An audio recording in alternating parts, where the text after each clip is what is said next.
Aproveito o momento para saudar algumas autoridades que estão entre nós.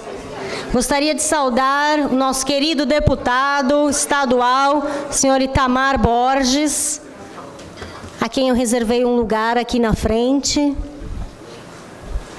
Eu sei que está tirando foto. Gostaria de saudar também senhora deputada estadual Maria Lúcia Amari, neste ato representando o presidente da Assembleia Legislativa de São Paulo, o deputado estadual Cauê Macris. Senhora deputada, também reservei um lugar para a senhora aqui na frente. E em nome de todos os empresários aqui esta manhã, gostaria de saudar o senhor Paulo Ricardo Fevereiro, presidente da Stop Bank. Também reservei um lugar para o senhor aqui na frente. E gostaria de convidar para sentar aqui conosco nosso convidado especial desta manhã, presidente do Tribunal de Justiça de São Paulo, desembargador Paulo Dimas de Bellis Mascaretti. Por favor, senhor desembargador. Antes de mais nada, eu gostaria de agradecer a presença de todos. É sempre um prazer e uma honra para nós da América Economia ter vocês aqui conosco nesta manhã, onde podemos conversar, onde podemos fazer o nosso tão bom e velho network, onde podemos tomar um café da manhã juntos e, além de tudo, podemos aprender e ouvir pessoas tão sábias falando um pouquinho para nós sobre temas tão atuais e interessantes.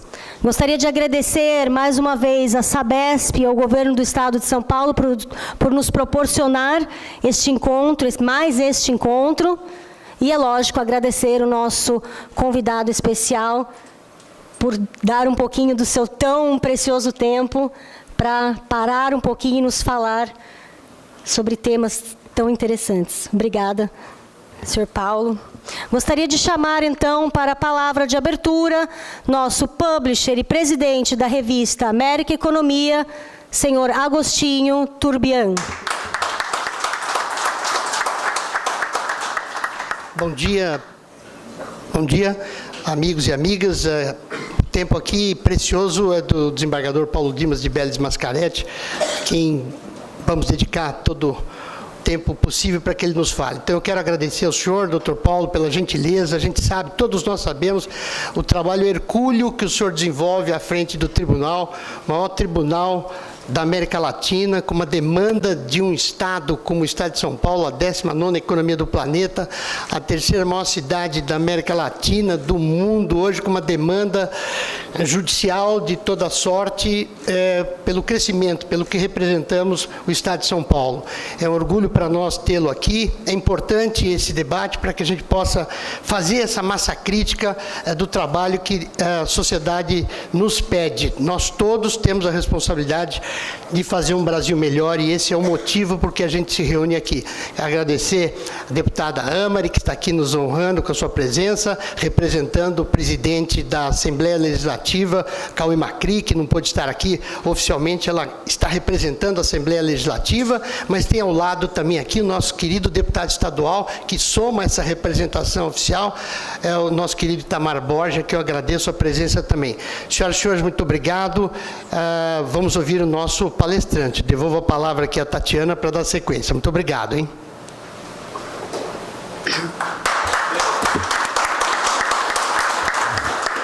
Bom, para aqueles que ainda não conhecem o formato do Pocket, então nós teremos uma apresentação de 30 a 40 minutos do nosso convidado especial.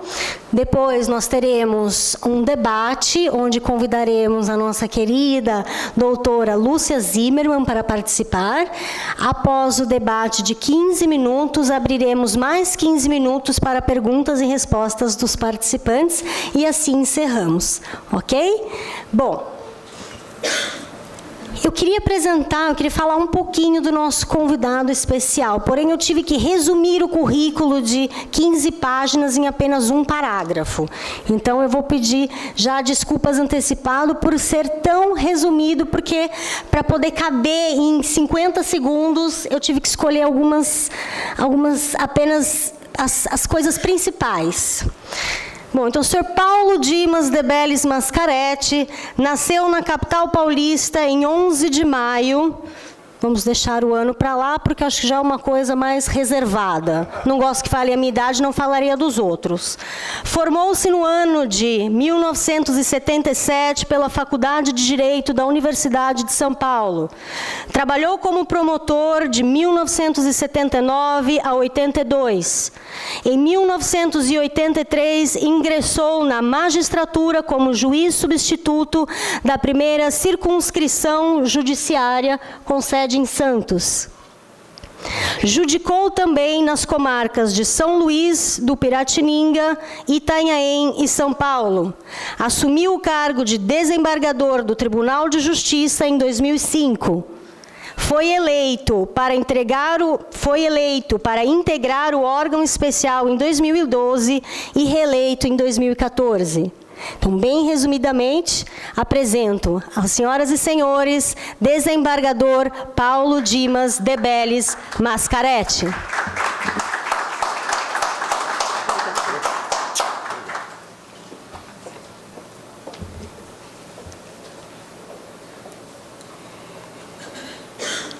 Bom dia a todos. Tive já a oportunidade, acho que, de abraçar e cumprimentar a maioria dos presentes.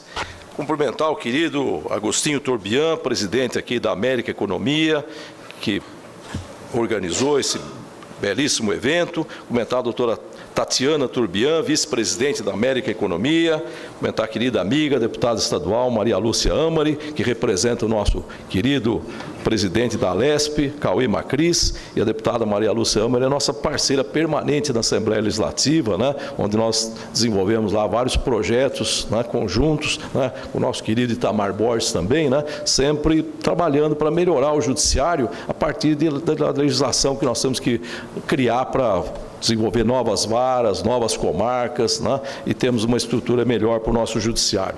Nosso querido Itamar Borges é sempre também um grande parceiro, né? Estive lá na terra dele, em Santa Fé do Sul, agora faz poucos dias, né? Estivemos em Santa Fé do Sul e Votuporanga. Nós costumamos aí percorrer o estado inteiro, só naqueles 2 dias, quinta e sexta, percorremos mais de 1.300 quilômetros, né? Estivemos juntos lá nas 2 oportunidades, nas 2 comarcas, né? Então fica o nosso abraço aí, é um parceiro permanente, né? E estava me cobrando aqui para a gente buscar a elevação de entrância lá de nossa Santa Fé do Sul, né? Que é uma belíssima cidade.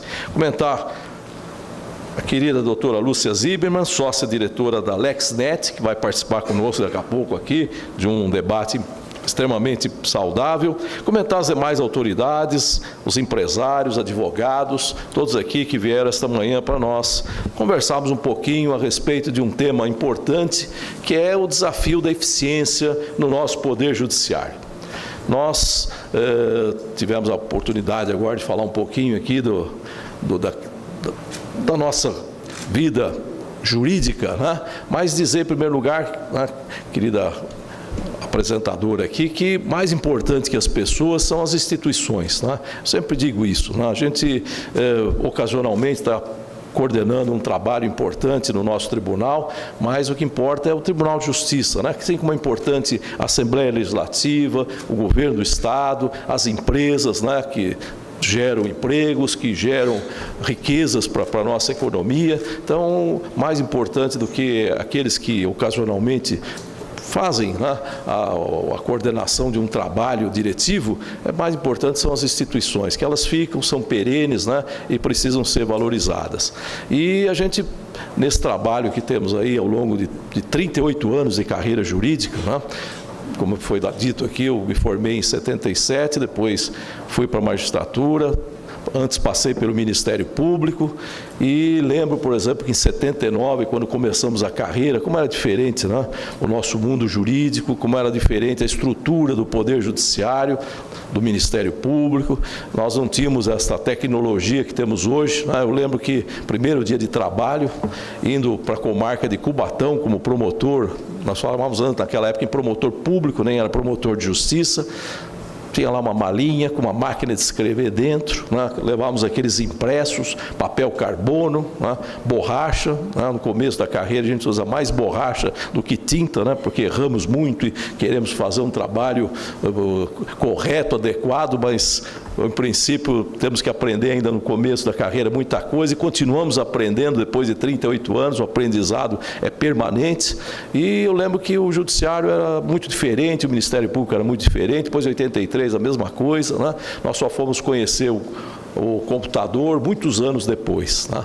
E a tecnologia foi se desenvolvendo, foi ampliando, foi tomando conta, né, das organizações, das instituições, e nós fomos também assistindo ao longo desses anos todos uma maior judicialização de questões, de demandas, de relações jurídicas, e a gente hoje se depara no nosso Brasil com mais de 100 milhões de processos em andamento.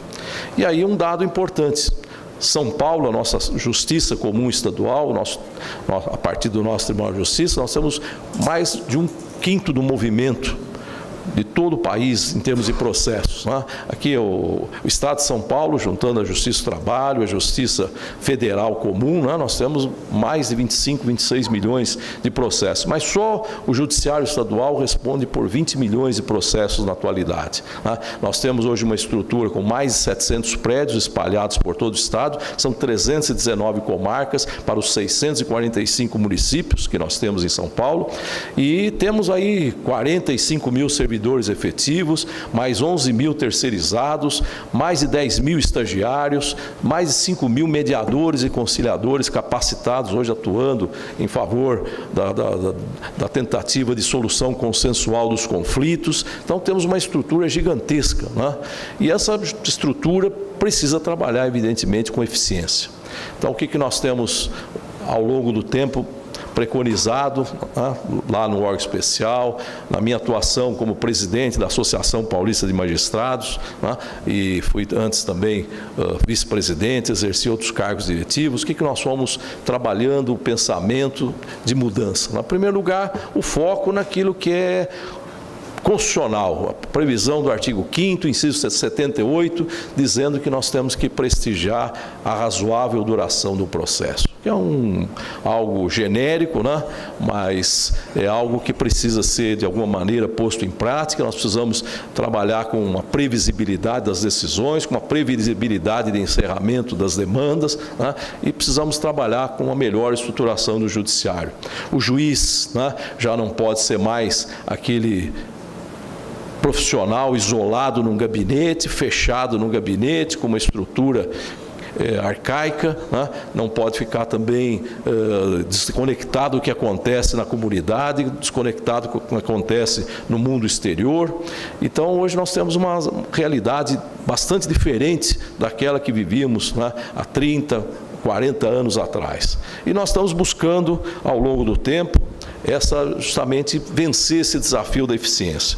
Eu tenho, em primeiro lugar, colocado lá na nossa gestão, que se iniciou em janeiro de 2016, temos colocado a necessidade de trabalharmos muito com planejamento. Planejamento estratégico é fundamental. Hoje nós espalhamos pelos nossos prédios um totem justamente colocando, né, aquilo que é a nossa missão, a nossa visão, os nossos valores, né? Então, em todos os nossos prédios hoje, nós temos essa ideia. Primeira missão: resolver os conflitos na sociedade, trabalhando por um julgamento de processo de forma mais ágil, mais célere, tornar o Tribunal de Justiça tecnicamente diferenciado. Acho que essa realmente é uma missão importante, né? A nossa visão é que o judiciário, que o nosso poder judiciário bandeirante seja um instrumento efetivo da justiça, seja realmente um instrumento para promover a equidade, para promover a paz social. Esse é realmente uma visão que nós não podemos perder. E temos como valores, os nossos valores, legalidade, impessoalidade, moralidade. Nós prezamos muito também a publicidade, a transparência, né? Buscando então a eficiência. Ao longo do tempo, né, nós sempre colocamos a necessidade de termos um compromisso com a modernização. E o que a gente vem assistindo muitas vezes ao longo do tempo é que as gestões estavam desconectadas. Nós temos no Tribunal de Justiça gestões curtas, né? O Conselho Superior da Magistratura, que é composto pelo presidente, pelo vice-presidente, pelo Corregedor-Geral da Justiça, é eleito a cada 2 anos. Então, a cada 2 anos se renova a direção do Tribunal de Justiça. 2 anos é um período curto, né, para as realizações, principalmente diante dos desafios que nós temos com a máquina pública que é emperrada, é burocrática. Hoje, para se abrir uma licitação, né, nós precisamos, em primeiro lugar, preparar um projeto executivo. Esse projeto executivo às vezes leva 6 meses para ser feito, depois temos a licitação muitas vezes leva meses para ser concluída, porque temos às vezes impugnações, outros percalços, né? E ao final muitas vezes ainda não contratamos da melhor maneira, né? Às vezes a gente pensa o seguinte, né? Você está fazendo uma licitação onerosa, demorada, custosa. Se fosse na esquina comprar muitas vezes o produto, né, de um fornecedor aí que está aí no varejo trabalhando de forma diária, nós teríamos talvez até feito uma aquisição melhor. Então nós precisamos rever uma série de questões, né, principalmente alguns entraves da lei de licitações, fazer com que os procedimentos sejam mais ágeis, sejam evidentemente cada vez mais transparentes, né, mas que levem efetivamente à competitividade e a uma melhor contratação. E o que nós vislumbramos então nesse diapasão da necessidade de termos aí continuidade nas gestões? Como nós vimos, né, nós temos que investir em planejamento estratégico.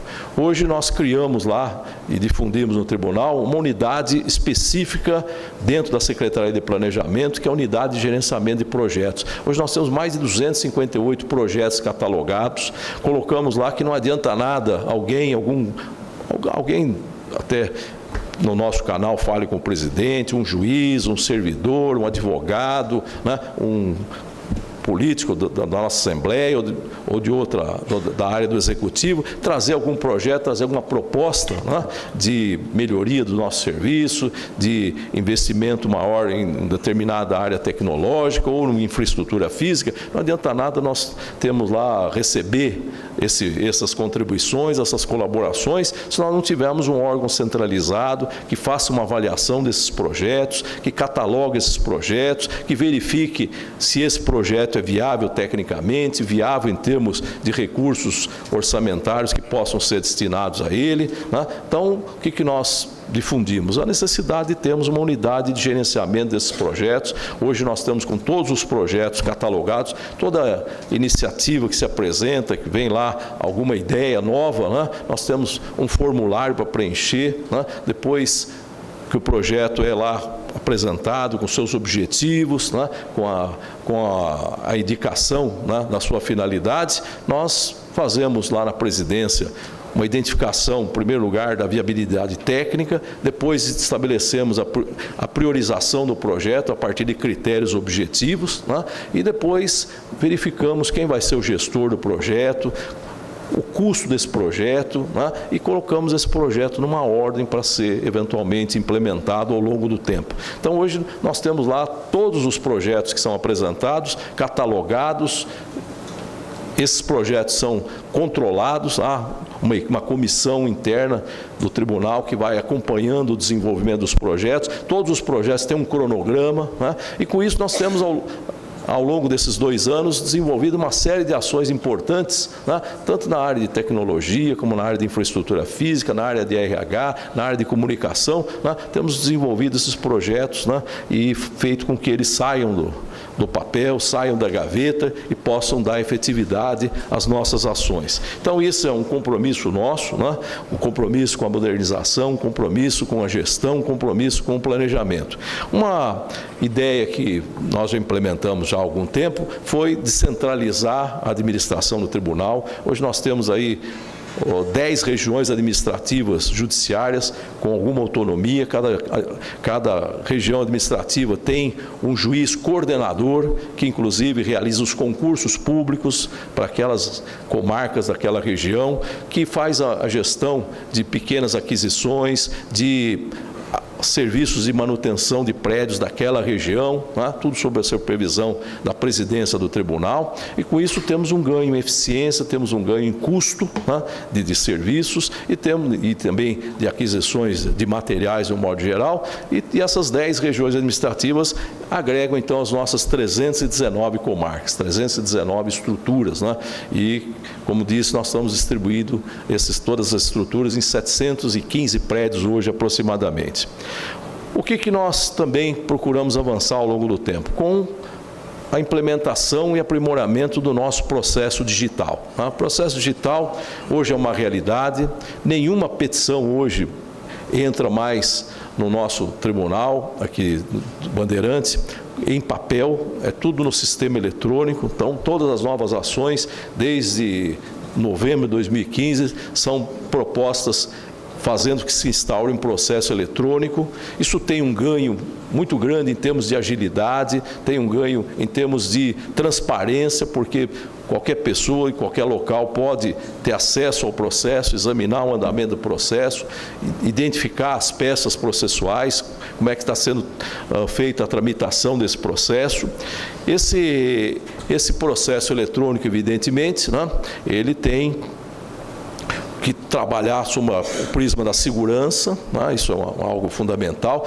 Agora há pouco tempo, não sei se os senhores acompanharam, tivemos aqueles vírus que se espalham, né, mundialmente, né? E nós temos uma preocupação muito grande com a rigidez do sistema, mas o nosso sistema, hoje nós temos 2 grandes data centers, estamos estudando também a questão do conceito de nuvem, né? Para também colocarmos alguns arquivos na nuvem, né? E a gente tem que ter uma preocupação muito grande com segurança, né? Hoje a gente tem lá essa ideia de vírus, temos feito alguma restrição muitas vezes para que os servidores, juízes usem e-mails pessoais ou entre nas redes sociais através do sistema próprio do tribunal, para termos o cuidado de que não tenhamos a contaminação do sistema, né? Então, hoje é uma preocupação. Outro dia um colega me ligou: Paulo Dimas, tome muito cuidado, aí estão mandando um vírus aí com uma mensagem, você não abra, está escrito lá, tua mulher está te traindo, né? Aí o que nós pensamos? Falei, é melhor ficar com a dúvida, né, na cabeça, né? Do ficar com um vírus no sistema, né? Então, a gente avisa o pessoal, não abra nada dessas coisas que vêm aí de forma alguma, porque isso pode ser um prejuízo muito grande para o nosso sistema. Então, nós temos hoje um sistema de segurança muito bem feito, uma equipe de tecnologia de ponta, né? E estamos desenvolvendo o nosso sistema cada vez mais. Hoje a gente já não tem mais aquela ideia de pilhas de processos, hoje são filas de processos, né? O peticionamento eletrônico é ininterrupto, né? O que nós constatamos no ano passado? Que nós tivemos aí um grande número de petições pela manhã, mas à tarde o número de petições aumenta, de noite temos um número também de petições bastante expressivo, e até de madrugada, né? De madrugada, às vezes, no ano passado entraram mais de 3 milhões de petições, né, durante a madrugada. Então, às vezes o juiz está dormindo, pensa que o serviço está tudo sossegado, terminou a sua missão, né? Às vezes trabalhou até a noite, né? Chega de madrugada, acorda de manhã, já está lá tudo de novo no sistema, né? Mas isso é importante porque gera em primeiro lugar, uma agilidade, né, no processamento dos feitos, e gera também uma transparência, porque tudo aquilo está lá exposto no sistema, à disposição do usuário, à disposição da parte, à disposição do advogado, né? Então, nós temos trabalhado bastante com esse aprimoramento do processo digital. Estamos trabalhando para que tenhamos, agora em todo o estado, o inquérito policial digital, começar já na delegacia o inquérito no formato digital, porque hoje nós temos um problema muito sério. Na maioria das comarcas, os inquéritos tramitam fisicamente, né, no papel, depois quando vem a denúncia do Ministério Público, nós estamos digitalizando para poder ter tudo, né, daí o processo criminal propriamente no sistema. Mas nós estamos trabalhando já desde o ano passado com a Secretaria de Segurança Pública, com o Governo do Estado, já implementamos o processo digital, o inquérito digital lá na região de Sorocaba, né, na região também de Santos, agora vamos para fazer aqui a Grande São Paulo, depois vamos para Ribeirão Preto e até o fim do ano a maioria das comarcas estará contando com esse mecanismo importante que é o inquérito digital, que também vai facilitar a vida do usuário, vai facilitar a vida do advogado, né, para que possa consultar esses autos digitais. Nós estamos também facilitando agora o peticionamento nos juizados especiais, né? Os senhores sabem que nos juizados especiais, às vezes, o próprio interessado, a própria parte, pode deduzir a sua pretensão, né? Então, nós abrimos o peticionamento eletrônico para a pessoa que tem lá, né, aquela assinatura digital, né, tem a certificação digital, ela pode também fazer o peticionamento diretamente, né, nos juizados especiais. Então, é um avanço, né, o processo digital, né? O advogado pode trabalhar de qualquer lugar hoje, né? Temos lá, né, essa possibilidade do advogado trabalhar na praia, hoje o advogado com notebook faz tudo, né? Isso é uma preocupação, estava colocando outro dia também, uma preocupação, porque nós temos que pensar no futuro dos empregos, né? Eu vejo que quantos escritórios, né, foram desmobilizados, né, ao longo do tempo, né? Os advogados foram diminuindo as suas estruturas. Hoje, às vezes, o advogado pode trabalhar sozinho, não precisa de estagiário, não precisa de nada, porque consulta tudo no sistema, vê o andamento do processo pelo sistema, peticiona pelo sistema, né? Então, a gente fica pensando nesses avanços, né, onde vamos levar, e aí é uma reflexão também para os senhores que são empresários, que estão na área, né, na linha de frente da produção, que nós temos que pensar como é que nós vamos fazer no futuro aí, principalmente para pessoas que não têm maior qualificação, né? É um problema muito sério. A gente está vendo que estão eliminando os cobradores nos ônibus, daqui a pouco vão eliminar os frentistas nos postos de gasolina, nos escritórios hoje de advocacia estão eliminando os secretários, atendentes, né? Os escritórios mesmo estão desaparecendo, os escritórios físicos, né?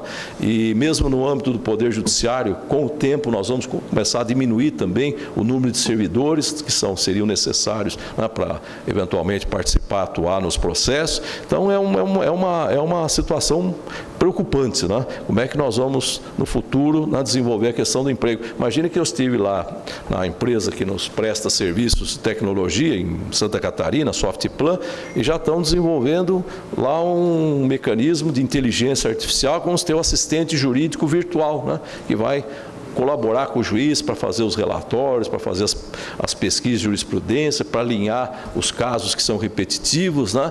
Então, isso é uma preocupação. Então, nós vamos ter que alinhar aí no futuro uma qualificação melhor das pessoas, né? E pensar como é que nós vamos, né, criar novas oportunidades de trabalho, né, para as pessoas aí que até têm uma qualificação inferior. Então, é uma preocupação que a gente tem, mas nós não podemos também deixar de lado esse desafio, esse grande desafio, que é a modernização das estruturas, né? Então, temos que trabalhar desta maneira.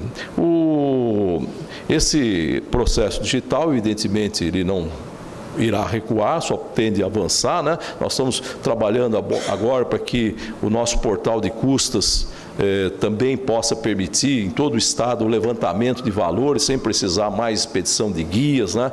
Esse ano fizemos um grande trabalho junto ao Banco do Brasil para que o portal de custas se tornasse realidade, né? E está funcionando já para os recolhimentos, nos novos feitos, e vamos também trabalhar para que os levantamentos, né, de valores, né, sejam feitos, principalmente daqueles recolhimentos que foram feitos pelo sistema do portal, possam também esses levantamentos ocorrerem pelo sistema do portal. Então, é um trabalho extremamente importante e precisamos, né, evidentemente, como eu disse, repensar aí, né, essas novas estruturas de trabalho. No Tribunal de Justiça, com a preocupação da eficiência, nós procuramos lançar alguns programas importantes, né? Em primeiro lugar, lançamos, no ano passado, um grande programa de capacitação dos nossos servidores. Fazer uma qualificação melhor, principalmente no sistema eletrônico, que avança diariamente com novas ferramentas, com novos mecanismos para fomentar uma produtividade maior, né? Então, fizemos um treinamento para os nossos 45 mil servidores efetivos, que são envolvidos diretamente na atividade fim do tribunal, né? E esse projeto chamado Justiça Bandeirante teve realmente um fomento enorme, teve um resultado excepcional que refletiu na nossa produtividade e nós conseguimos, com esse projeto, agora criar salas de capacitação em cada região administrativa, né? Uma sala de capacitação permanente, né? Onde os nossos servidores, os nossos juízes podem se qualificar a todo momento no sistema SAGE, que é o nosso sistema de automação. Nós estamos também fazendo cursos de liderança e gestão para servidores e para juízes, que eu acho que isso é importante, né? Como eu disse aos senhores, o juiz não pode mais ficar apenas restrito, né, ao gabinete, à questão jurídica, ele tem que administrar esse gabinete, administrar bem o cartório, né, porque a gente vê críticas recorrentes e pertinentes, né, de que muitas vezes falta gestão, né? Às vezes nós temos até o número razoável e até grande de servidores numa unidade, mas que produz menos do que uma que tem um quadro menor, porque justamente falta gestão, falta, evidentemente, atuação direta do juiz e do diretor de serviço, para que nós tenhamos, né, uma rotina, com maior padronização, com maior fluxo, né, em cada unidade. Isso nós estamos fazendo, né, justamente fazendo com que a nossa Secretaria de Primeira Instância também tenha um quadro avançado em cada região administrativa. Outro programa que funcionou bem e que já estamos repetindo neste ano é o TJ Sustentável, projeto de sustentabilidade das nossas unidades. O ano passado, por exemplo, nós economizamos quase 6 milhões de quilowatts, economizamos quase R$500 mil em telefonia e quase 3 milhões de materiais descartáveis nas nossas unidades, né? E esse ano vamos fazer agora o encerramento da nossa campanha de 2016 a 2017 em novembro. Tenho certeza que nossas unidades vão trazer, né, um resultado ainda mais expressivo do que nós tivemos no ano passado. Então essa é uma preocupação, né? Não só com a economia propriamente, mas a mudança de cultura, né? Nós temos que cada vez mais abandonar o papel. Esse ano nós estamos justamente dando foco em diminuir a utilização de papel, a impressão, né, de processos, fazer com que tudo se tramite realmente no sistema digital. Então é um avanço importante. Temos uma preocupação muito grande também com a segurança das nossas unidades, né? Isso é uma coisa que também preocupa muito, né?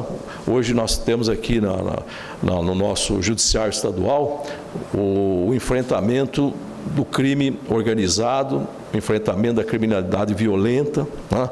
Muitos juízes vivem aí atuando sob ameaças fortes do crime organizado, né?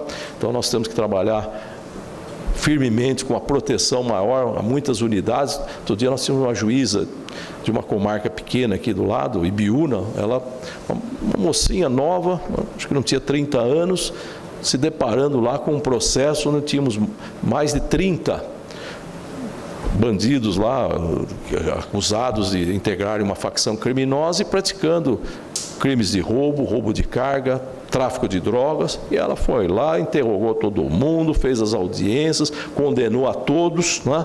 E depois veio lá a indicação de uma possível ameaça, mas ela continuou na comarca, não se intimidou, continuou trabalhando, continuou atuando, e está lá. Nós demos lá todo o esquema de segurança pela assessoria nossa, policial militar e policial civil, né? E eu acho que é isso que nós temos que ter, né? Os juízes, né, têm que ser aí destemidos, têm que estar infensos à pressão, né, do poder político, do poder econômico, e tem que também, de alguma maneira, enfrentar a criminalidade violenta. Esse é um grande problema hoje que nós temos aí, né, nas nossas comarcas, em todo o estado. Nós temos hoje mais de 900 comarcas, as 900 varas que cuidam especificamente da área criminal, né? Então, é um trabalho muito sério. E nós temos também trabalhado, né, na proteção da infância e da juventude, temos trabalhado na proteção do meio ambiente, temos trabalhado na questão da improbidade administrativa, temos trabalhado firmemente também na proteção do direito autoral, temos trabalhado para difundir, inclusive, especialização de varas, para dar uma movimentação maior nos processos que envolvem principalmente o direito empresarial, que é uma área que a gente ressente aí que aqueles que produzem, aqueles que de alguma maneira fazem a economia prosperar, eles precisam ter também previsibilidade das decisões, precisam ter agilidade nas soluções dos processos que envolvem justamente esta área que movimenta a nossa economia. Então, nós temos procurado trabalhar com essa produtividade e os nossos números têm sido extremamente expressivos, né? Só para os senhores terem uma ideia, nós fechamos, por exemplo, 2016 com quase 5.600.000 sentenças em primeiro grau, nas 319 comarcas, são mais de 1.700 varas.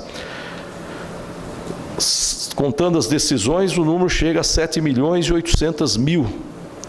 No segundo grau, no Tribunal de Justiça, os 360 desembargadores e alguns juízes substitutos de segundo grau produziram mais de 806.000 decisões terminativas.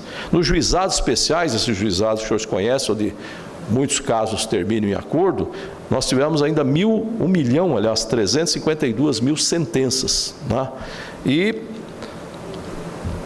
também tivemos aí, no segundo grau, no colégio recursal, mais de 100.000 acórdãos proferidos. Então, esses números que foram passados, inclusive, para o CNJ, mostram que o Tribunal de Justiça de São Paulo, né, apesar do volume de processos, as dificuldades, às vezes, estruturais, foi o mais produtivo do país no ano passado. Nós baixamos mais de 500.000 processos em relação àqueles que ingressaram nos nossos protocolos em 2016. Né? Entraram novos casos, eu coloquei aqui, casos novos no ano passado, 5.208.309 feitos, e nós baixamos 5.700.000 processos aproximadamente. Então, é realmente um número digno de elogio, principalmente àqueles que têm trabalhado na trincheira do nosso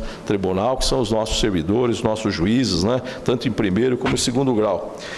O que nós temos também trabalhado muito, né?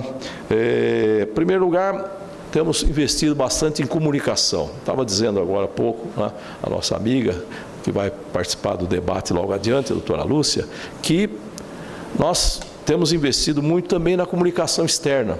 Ano passado, desenvolvemos uma grande campanha em favor da repressão da violência contra a mulher no âmbito doméstico e familiar, né, comemorando os 10 anos da edição da Lei Maria da Penha. Inclusive, chegamos a fazer um selo comemorativo, criamos varas especializadas e anexos para combater esse mal, né, e difundir a necessidade da mulher romper o silêncio, da mulher fazer com que o judiciário atue diretamente nesses casos. Depois nós ainda tivemos a oportunidade de fazer até um muro comemorativo dessa campanha lá do lado do Tribunal de Justiça, né?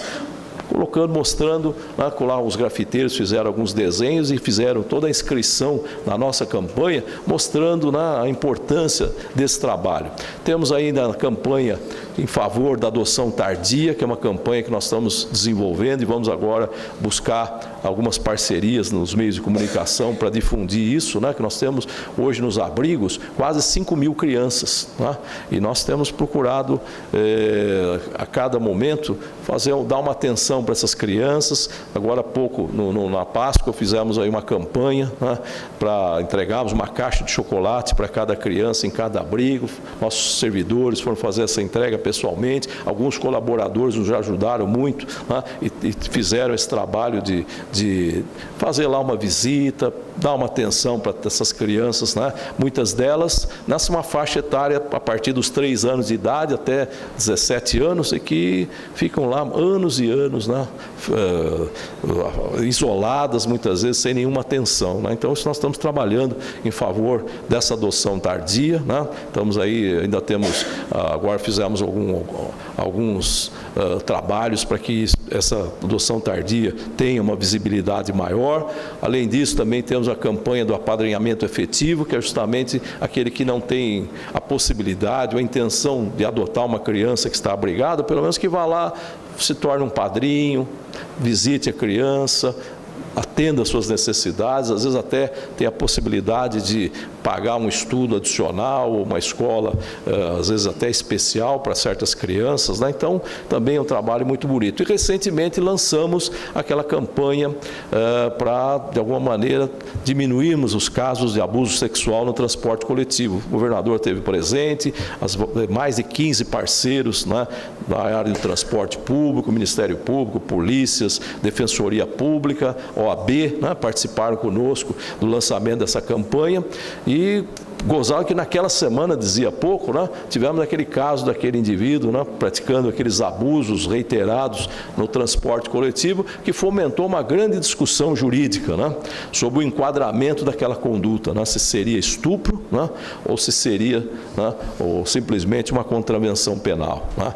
E aí, nesse momento, diante de toda essa polêmica que acendeu aí na sociedade, né, nós tivemos a oportunidade de abrir um debate importante, que nós precisamos aprimorar a nossa legislação, né, e eliminar um pouquinho o que eu tenho dito por aí, que é uma grande permissividade hoje, né, com a criminalidade, né. Infelizmente, como nós temos aí estruturas carcerárias deficientes, que não recuperam os presos, que não conseguem, né, fazer aquele trabalho de ressocialização que seria indispensável, e são muitas vezes depósitos de pessoas, né?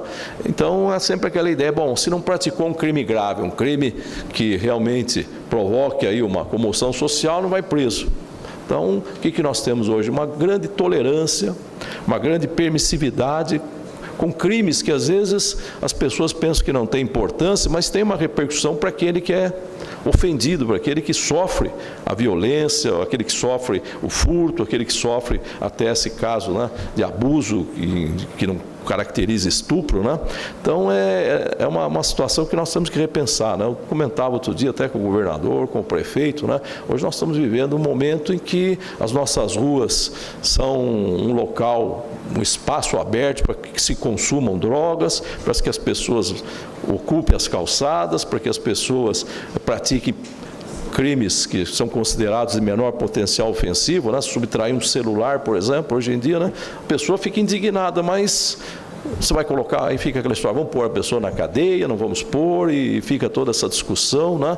Então é uma questão que nós temos aberto um debate importante na sociedade para que nós tenhamos um rumo ou pelo menos um rumo diferente para a política criminal. Eu acho que nós temos que ter esse debate. Agora, no dia 18, acho que dia 19, na verdade, vamos fazer um evento no Tribunal de Justiça para discutir justamente a necessidade de alterarmos a legislação no que toca a esses casos que podem ocorrer de abuso sexual no transporte coletivo ou em outras situações, né? Porque ou nós caracterizamos o fato hoje, vocês já viram esse debate, né, como estupro, e que a pena mínima é de 6 anos, que é a pena do homicídio simples, né? O estupro tem a pena mínima do homicídio simples, né? E vai até 10 anos de reclusão, né? E aí, se não for isso, entra numa contravenção, importunação ofensiva ao pudor, que tem apenas a pena de multa, né? Então veja que situação, né, paradoxal, né? Aquele caso da moça, o juiz não conseguiu enquadrar como estupro, porque não houve violência, né? O estupro diz constrangimento mediante violência ou grave ameaça, né? Não havendo violência ou grave ameaça, como em princípio parece que não tem ocorrido naquela hipótese daquela situação em que o indivíduo ejaculou dentro na moça da distância lá dentro do ônibus, né? Então como é que nós vamos caracterizar isso? Ficou na importunação ofensiva ao pudor, que dá apenas uma sanção de multa, né? Então, vejam que paradoxo, né? Uma situação extremamente grave, constrangedora, mas que a legislação não prevê um tipo penal adequado para a repressão efetiva, né, dessa conduta. Então, temos essa discussão que a nossa campanha, né, essa campanha que nós também levamos adiante para que a mulher, aquela pessoa que sofra essa agressão, esse abuso, né, possa também denunciar e possa dar efetividade, né, à repressão criminal, né, nós temos que discutir, né, como é que nós vamos trabalhar isso também, né, no âmbito da reforma da nossa legislação penal. E dizer que nós estamos também procurando novas práticas para que a gente possa também melhorar o acesso à justiça. Não sei se os senhores já ouviram falar dos centros judiciários de solução de conflitos, os nossos CEJUSCs, né? Esses centros, hoje nós instalamos já 241 em todo o estado, né? É uma oportunidade de termos até numa fase pré-processual a solução de um conflito, de um litígio. Na área de família tem trazido... Opa, achei uma aguinha aqui. E é da Sabesp aí, mas nós temos obtido, né, esse sucesso, né, nessa conciliação pré-processual, principalmente na área do direito de família, que é uma área muito sensível, né, onde os problemas familiares afloram, nós precisamos ter soluções, né? É preciso um diálogo permanente, então nós temos que ter lá mediadores, conciliadores capacitados, né? E a gente vê que são situações que exigem uma intervenção e exigem uma pacificação, né? Eu fui juiz em vara de família há muito tempo, né? E a gente tinha aquela preocupação, né? Em primeiro lugar, buscar às vezes até a reconciliação do casal, mas raramente a gente conseguia a reconciliação, né? O pessoal às vezes já vai para uma situação de buscar mesmo a ruptura do vínculo conjugal, e a gente então procura pelo menos que essa ruptura seja amigável, seja consensual, né? Até um colega meu brincava na vara de família e dizia o seguinte, que o padre dá a felicidade e o juiz devolve, né? Porque o sujeito era casado, volta a ser solteiro, né? E tem várias teorias, né? Um amigo economista dizia para mim o seguinte: ó, Paulo, eu fiz uma conta e o casamento para mim é o dobro da despesa pela metade do prazer. Falei, bom, é uma variação interessante, vamos fazer a conta aqui, né? Mas a verdade é que os casos de conflitos familiares, né, eles precisam realmente de uma atenção, e esse CEJUSC tem cumprido um papel importante. Nós, por exemplo, na área de família, em 2016, nós tivemos 140 mil sessões de conciliação e mediação nos CEJUSCs do Estado. Isso numa fase pré-processual. E vejo quantos acordos foram obtidos. Quase 98.500 acordos. Né? Processos que não foram instaurados porque houve uma intervenção prévia do judiciário para pacificar o conflito, né? Então a gente vê que não é apenas com decisão judicial que nós vamos promover a paz social, mas também com outros mecanismos importantes, né? Na área civil propriamente também, o CEJUSC tem tido uma grande efetividade. Nós tivemos quase 170 mil sessões de conciliação no Estado, na área civil propriamente. Aí os acordos foram na faixa de 72 mil, né? E que também mostra a efetividade desse trabalho. Então a gente fala que nós temos que trabalhar com o diálogo, com a tentativa até das partes buscarem a solução dos seus próprios conflitos. O CEJUSC trabalha com um formato interessante, onde as mesas são redondas, as pessoas se reúnem em volta delas, não ficam numa posição de antagonismo, né? Ficam próximas para que elas possam dialogar, possam se aproximar e possam buscar, né, de uma forma efetiva, né, a solução dos seus litígios. Então é um trabalho muito interessante. Nós temos feito também um trabalho com um programa chamado Empresa Amiga da Justiça, né? Esse trabalho, muitas empresas aderiram na área de telefonia, bancos, empresas aéreas. Qual que é a ideia, né? Criar um novo valor corporativo, que é a responsabilidade judicial. Então, essas empresas se inscrevem no programa com o compromisso, em primeiro lugar, de diminuir o estoque de processos em andamento. E, em segundo lugar, diminuir o número de novos feitos, né, que ela ajuiza a empresa e que ela tem contra si esses feitos ajuizados, né? Então, é uma forma de melhorar, principalmente na área do consumidor, o acesso, né, das pessoas, né, criar mecanismos mais eficientes de diálogo com o consumidor, né, prevenindo os litígios. Então, isso me parece fundamental. Essa semana passada mesmo, lá no tribunal, firmamos vários acordos. Outro dia fizemos a premiação das empresas que cumpriram o seu compromisso e receberam um selo, né, um selo ouro que nós chamamos, né, que é mostrando que aquele termo de cooperação que nós celebramos foi devidamente cumprido. Então, é um trabalho bastante importante.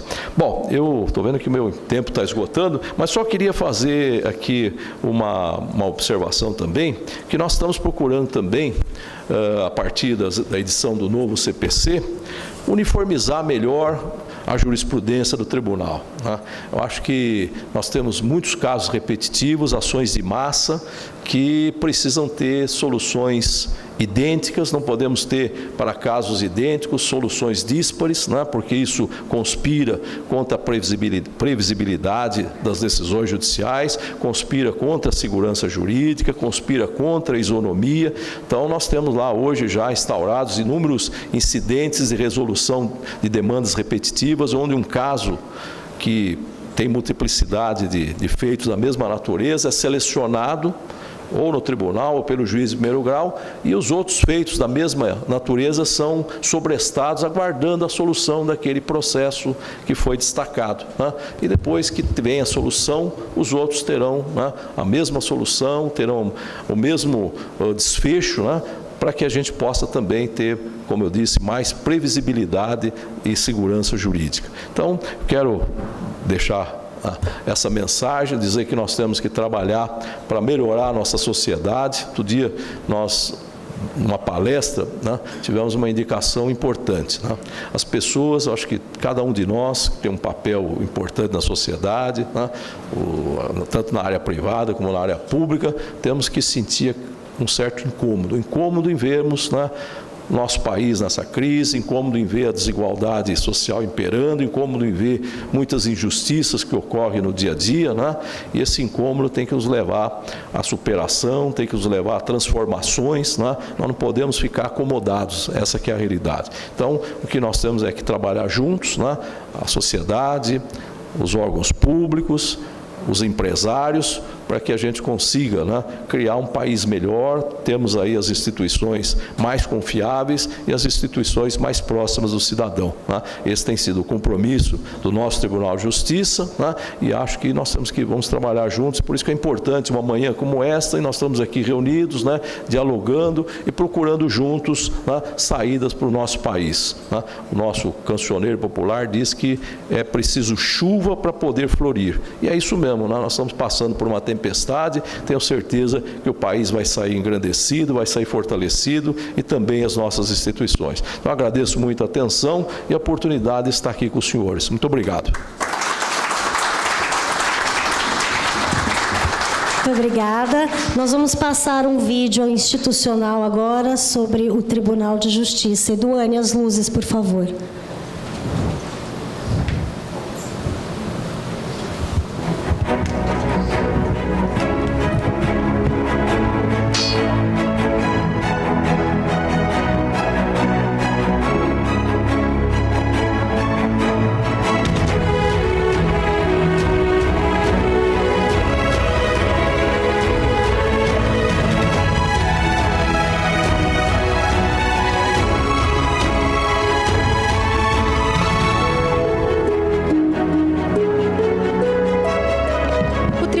Justiça do Estado de São Paulo foi fundado em 1874. A Justiça Estadual atua em diversas frentes, como conciliações, adoções, questões ambientais, direito do consumidor, indenizações, casos de família, crimes e violência doméstica. O Palácio da Justiça, sede do Tribunal de Justiça do Estado de São Paulo, tombado como patrimônio histórico, foi inaugurado no início do século XX. O prédio, na Praça da Sé, no centro da cidade de São Paulo, foi desenhado pelo renomado arquiteto Ramos de Azevedo.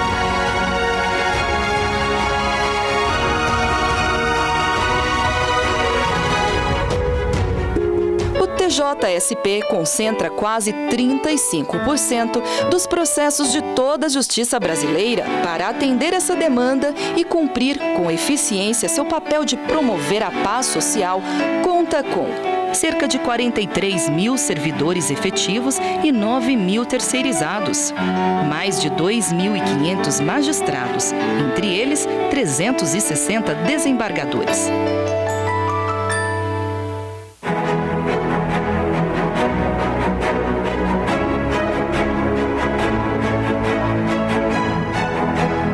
Aproximadamente 700 prédios em 319 comarcas, divididas em 10 regiões administrativas judiciárias em todo o estado de São Paulo.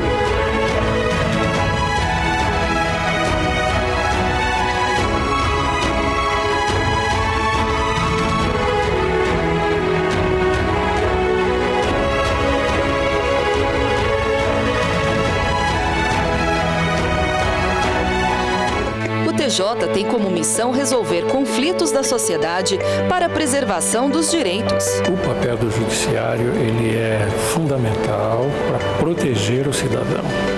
E eu creio muito no poder judiciário. O tribunal tem feito uns esforços para premiar o funcionário preparado com os adicionais de graduação, pós-graduação, mestrado e doutorado. Isso é importante porque o funcionário bem preparado, com uma consciência crítica da situação social em que está envolvido, consegue realmente produzir mais e atender melhor ao jurisdicionário. É um ótimo ambiente de trabalho, eu estou aqui há 26 anos, estou tendo a oportunidade de crescer. O Tribunal de Justiça está cada vez mais virtual.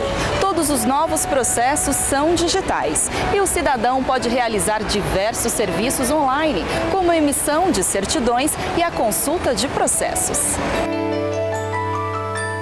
Esse sistema digital foi muito bom para os advogados. A gente não tem que vir ao fórum toda semana.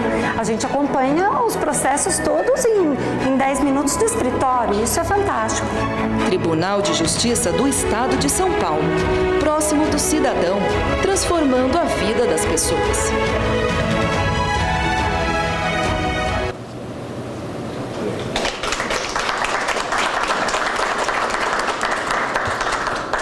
Muito bom, muito bom. Doutora Lúcia Zimmermann, nos dê a honra, por favor, de compor o nosso debate desta manhã. Uma salva de palmas para a doutora Lúcia, por favor.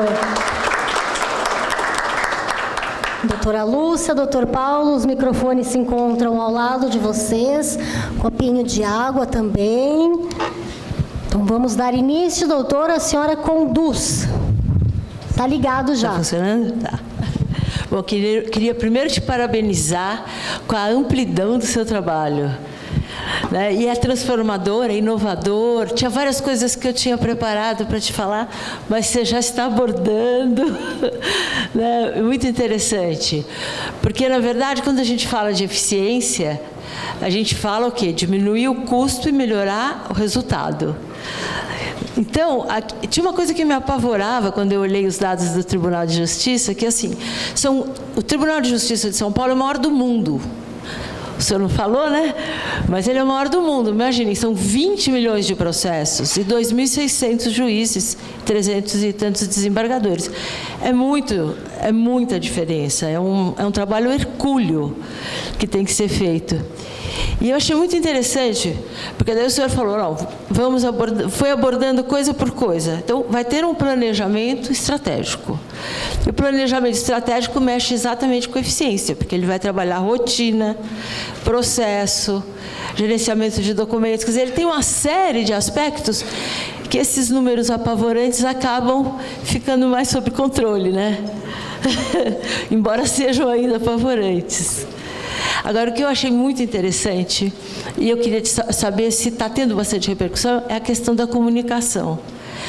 Porque, por exemplo, a história da empresa cidadã, né? Eu tinha preparado uma pergunta que era a seguinte: telefonia, as aéreas, bancos que fazem advocacia de massa, em geral, eles não têm muita preocupação em diminuir o volume de ações. E são ações muito simples e ocupam a cabeça de juízes muito preparados, ocupa espaço.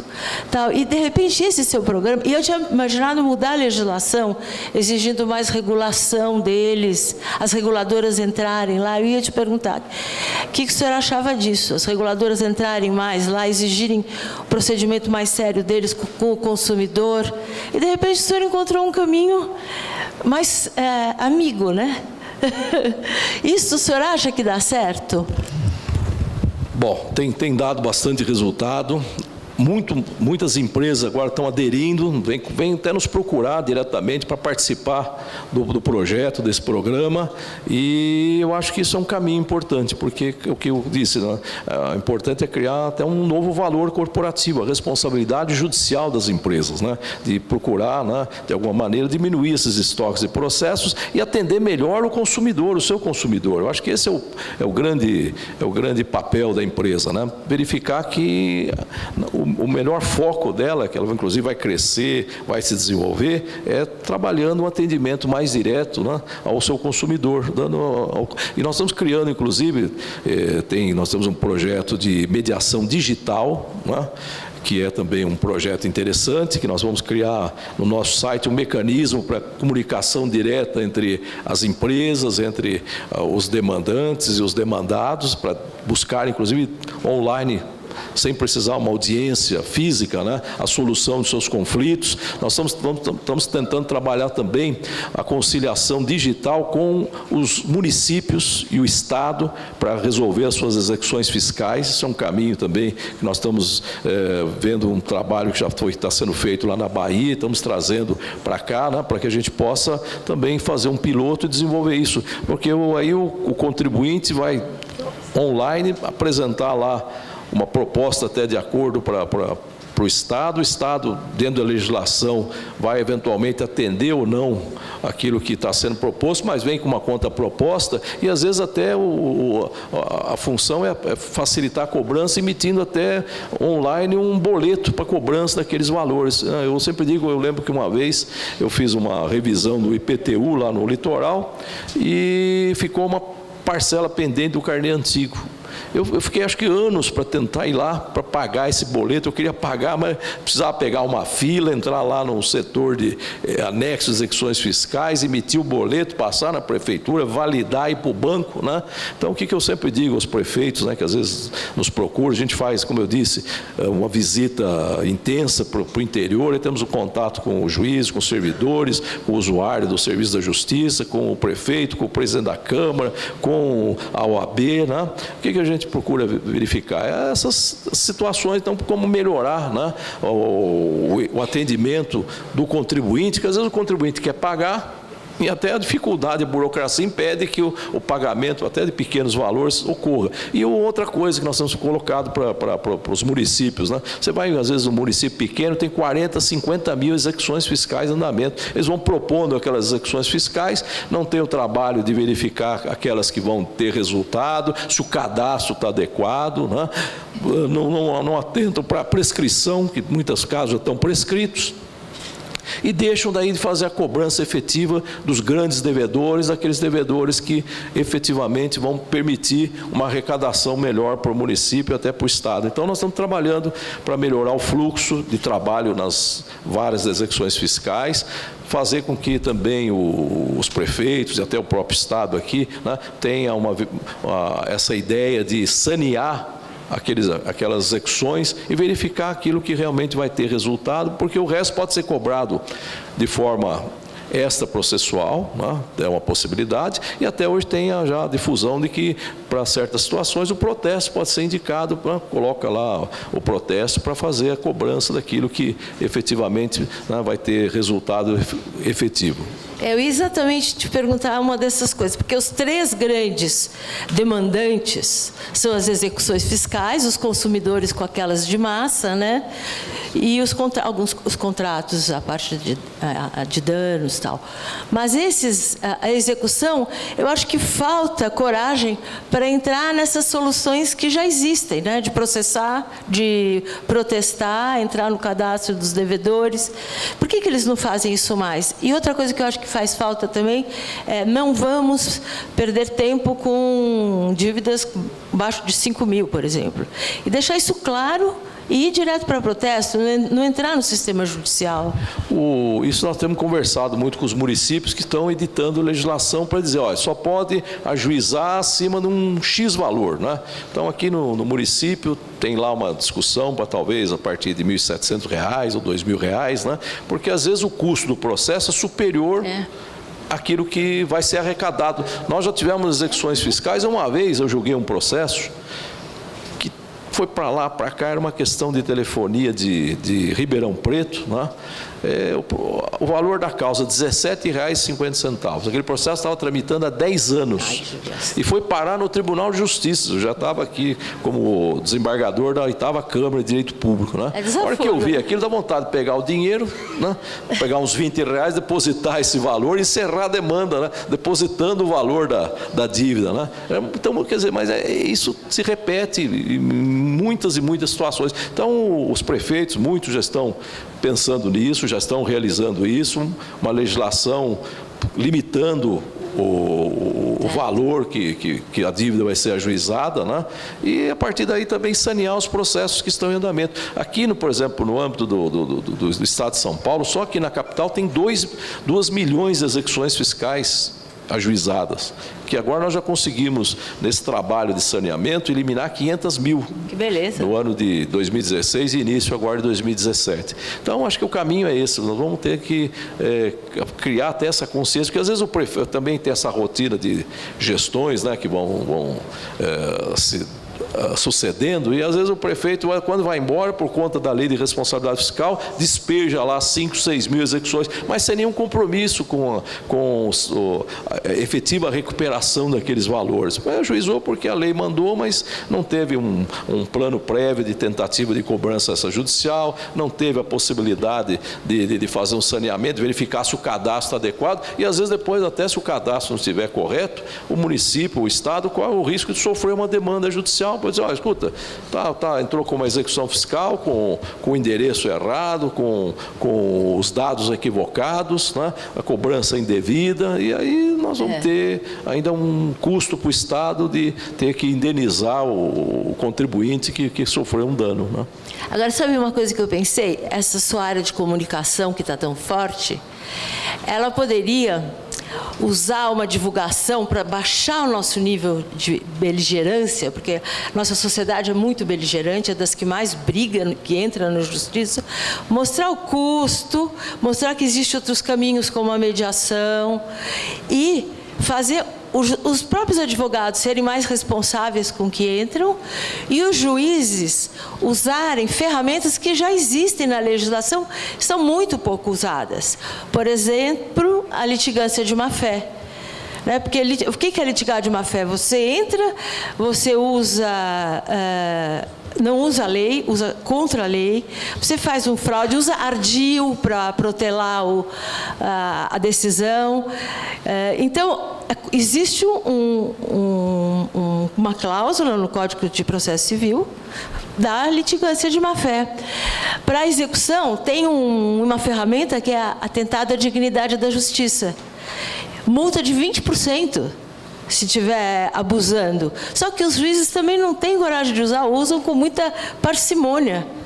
E, de repente, essa sua área de comunicação podia sensibilizar todo mundo, né? O que o senhor acha? Verdade. É um caminho também, mas nós temos usado também, no caso dos juízes, cursos e palestras e ações no âmbito da Escola Paulista da Magistratura, né?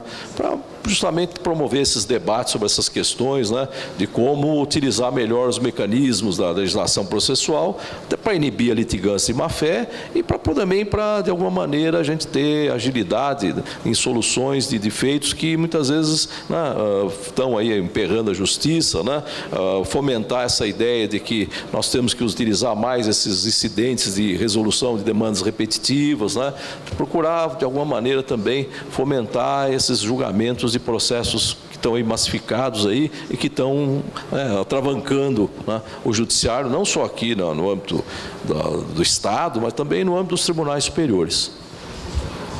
última coisa que eu queria falar é o seguinte, que eu acho muito importante, uma área que a gente tem estudado e se especializado, é a de governança.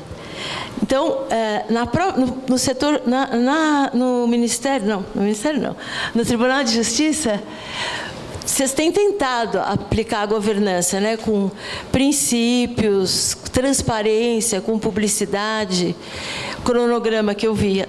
Agora, eu acho, às vezes, que a não exigência de prazo para os juízes responderem também causa muita insegurança jurídica. Existe alguma perspectiva? Olha, os juízes, eles já são controlados, não só pela Corregedoria Local, mas pelo próprio CNJ. Então, o juiz, mensalmente, tem que preencher lá uma planilha, indicando os processos que estão em atraso, né? Tem lá uma tolerância de 100 dias, que é estabelecida pelo CNJ, né? Os processos que estão em atraso têm que ser identificados um a um, né? E o juiz dá lá o número de sentenças, o número de decisões que ele proferiu, o número de audiências que realizou, né? Tudo isso tem um controle. E o grande problema é que muitas vezes tem também uma disparidade entre as varas, né? Tem varas que tem 10 mil, 12 mil, até 20 mil processos em andamento, outras têm um número menor, né? Mas nós temos trabalhado para equacionar isso, né? Hoje nós temos aquele trabalho de fazer a implementação dos chamados cartórios do futuro, que é para racionalizar o processamento, uniformizar o processamento, né? Então, às vezes nós reunimos 4 ou 5 unidades num único cartório, damos mais estrutura de gabinete para o juiz, onde há necessidade de produzir, né, as decisões, os despachos, as sentenças, e isso tem também trazido um resultado bastante favorável, porque nós temos e hoje nós também temos outros mecanismos que nós estamos avaliando, né, o número de servidores adequado para cada unidade, procurar investir cada vez mais em treinamento, né? Então, acho que o caminho é esse. O caminho está indo. Mas é que são estruturas imensas, o número de juízes nem sempre é adequado. Nós nomeamos 175 juízes novos no ano passado, né? Mas ainda nós temos hoje mais de 270 cargos em aberto, principalmente de cargos de juiz substituto e cargos de juízes de entrância inicial. Quer dizer que precisa de outro concurso para juiz? Está em andamento, deve ser concluído agora no início do ano. Eu também senti que há muita desproporção, né? Então nós temos muitas comarcas que há juízes acumulando, né? Porque não há juiz específico para aquela comarca. Olha, eu queria te parabenizar, viu? A quantidade de ações que vocês estão fazendo é fantástica. Agradeço, a gente conta aí justamente também com essas contribuições dos advogados, dos empresários, das pessoas que se servem da justiça, para que a gente possa aprimorar o serviço, né? A gente tem um serviço permanente de atendimento ao consumidor, temos uma ouvidoria muito eficiente e estamos procurando, de alguma maneira, responder os reclamos aí, né, da sociedade para melhorar o serviço judiciário. Parabéns. Uma salva de palmas para essas duas pessoas maravilhosas aqui. Muito obrigada. Vou pedir que a doutora Lúcia se mantenha aqui e vamos abrir agora para perguntas e respostas. Pedir, por favor, que as perguntas não levem mais do que 1 minuto para que o máximo de pessoas possíveis possam tirar as suas dúvidas. Esses dois grandes mestres aqui. Bom, vamos começar aqui. Depois, Eduane, por favor. Depois já vi aqui o senhor Francisco, o senhor Cruz. Vamos na sequência. Microfone ali ao lado. Bom dia, desembargador. Parabéns pela apresentação e achei muito interessante. Ontem, não sei quem acompanhou, a Globo News fez uma reportagem lá no Mundo S.A. sobre o que estão chamando hoje de Legal Tech, né? As modernas tecnologias aplicadas ao judiciário, à justiça, e fiquei super bem surpreendido que muito do que foi falado lá, o senhor já está na vanguarda do que foi falado lá, né? Então, meu compromisso aqui com o Agostinho, vamos mandar uma carta para a Globo News para fazer uma segunda edição da reportagem, né? Isso falando dos avanços no tribunal, mostraram de mediação eletrônica, etc. O senhor já está bem avançado. Mas a minha questão, eu acho que o senhor já abordou, quando o senhor falou de saneamento, eu vou trazer aí para o saneamento ambiental. A gente teve uma parceria, nós estamos aí com o selo Amigo da Justiça, né? já pelo segundo ano e dar um depoimento pessoal de como isso tem sido positivo numa indústria de massa, igual ao saneamento, igual a Sabesp, como a gente tem conseguido reduzir os casos de uma forma estrondosa, e em especial com ligação de factíveis que a gente fez esse ano, né? De muitos casos de pessoas que não ligam suas casas à rede de esgoto, e uma parceria com o tribunal a gente conseguiu, para você ter ideia, este ano, dos casos que a gente resolveu, diminuir 1,5 milhão de litros de esgoto jogados nos rios, com uma ação de parceria com o Tribunal de Justiça. Aí a pergunta vem nisso. A única falta que a gente sente é de ter pouco. Aí o senhor falou que pode ter essa mediação virtual ao longo do ano. É possível a gente, estou querendo colocar à disposição aqui de ser um piloto, da gente fazer essa mediação virtual ao longo do ano para incentivar, veja, nesse caso tem o saneamento de processo e tem saneamento ambiental junto, né? E aí também queria oferecer aqui, como o senhor falou da campanha de adoção, a gente tem cerca de 7 milhões de contas d'água que são enviadas às pessoas. Acho que é um projeto bonito, super humano. A gente queria colocar à disposição, fazer uma parceria, se a gente pode usar o nosso instrumento de comunicação aí para levar essa mensagem total do bem. Nós estamos na nossa diretora de comunicação aí, de imprensa, Rosângela Sanches, já está anotando, já anotou essa sugestão, hein, Rosângela? Muito, muito interessante isso, né? Nós, pegando um pouquinho a questão da adoção, né? Nós temos aí uma questão, como eu disse, número grande de crianças aí, acima de 3 anos, e depois muitos adolescentes já, que praticamente não tem grandes oportunidades de adoção. Então, a campanha da adoção tardia é uma campanha extremamente importante, e nós estamos conversando porque nós temos aí um problema que é, muitas vezes, a exposição desses jovens, dessas crianças, para serem adotados. Em alguns estados, né, eles até utilizam a própria imagem da criança pelas redes sociais, fazem campanhas, né, mostrando as crianças que estão lá aguardando essa adoção. Outros lugares, aqui nós temos também uma discussão, estamos fazendo um debate aqui na Coordenadoria nossa da Infância e Juventude, se isso é bom ou ruim para a criança, se essa exposição pode ou não ocorrer, né, da imagem, da fotografia da criança, a criança que está lá, essa criança está lá aguardando. Eu agora tive um aniversário, o fim de semana, em que a mãe da criança aniversariante levou várias crianças de abrigos lá para a festinha. E a gente vendo a criança, a gente no contato direto com a criança, vendo a imagem da criança, a pessoa acha que acaba, né, abrindo o coração para adotar, para ter esse contato, até para padrinhamento afetivo. Enquanto que se você fizer uma campanha, às vezes, sem face, nós temos a nossa campanha, está aqui, ela está passando para você. Aqui, nós temos, por exemplo, um material de campanha que a gente usa até uma ficção, né? Então, coloca ali, ó, adoção é amor, sem limite de idade. E a gente aí pega, por exemplo, uma indicação aqui, num outro cartaz, dizia: Thaís, 12 anos, sonha em ser artilheiro e ter seus pais na torcida. Então, mas não tem a imagem da criança.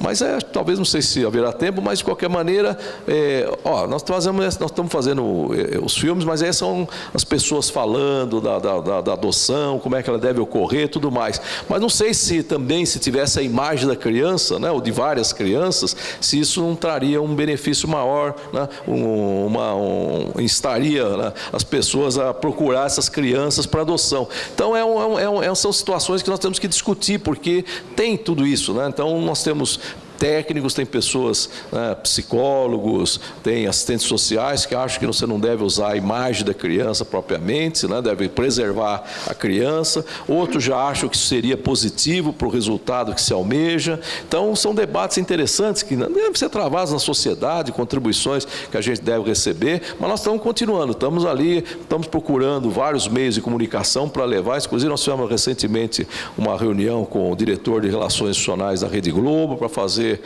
até no próprio Jornal Nacional, um lançamento de uma campanha, né, para que a gente possa chamar a atenção desse problema devidamente, né? Então, acho que as coisas tendem a caminhar. E essa questão de procurar reduzir o estoque de processos, fomentar a solução até consensual, com essa mediação e até conciliação digital, isso nós estamos implementando. Já existe uma ferramenta, que é aquele sp.gov, né, que é também uma ferramenta em que nós temos no nosso site, em parceria com o governo do Estado, e que justamente fomenta isso, a aproximação da empresa com o consumidor online, né? Então as pessoas se comunicam, né, pelo sistema, né, e vem lá às vezes os acordos que depois são encaminhados para homologação pelo juiz, né? Então acho que nós temos vários caminhos, né, e podemos avançar, e ficamos agradecidos aí com a contribuição da Sabesp. A doutora quer acrescentar alguma coisa nesse tema, uma opinião feminina nesse tema de adoção? Eu acho dificílimo. Obrigada.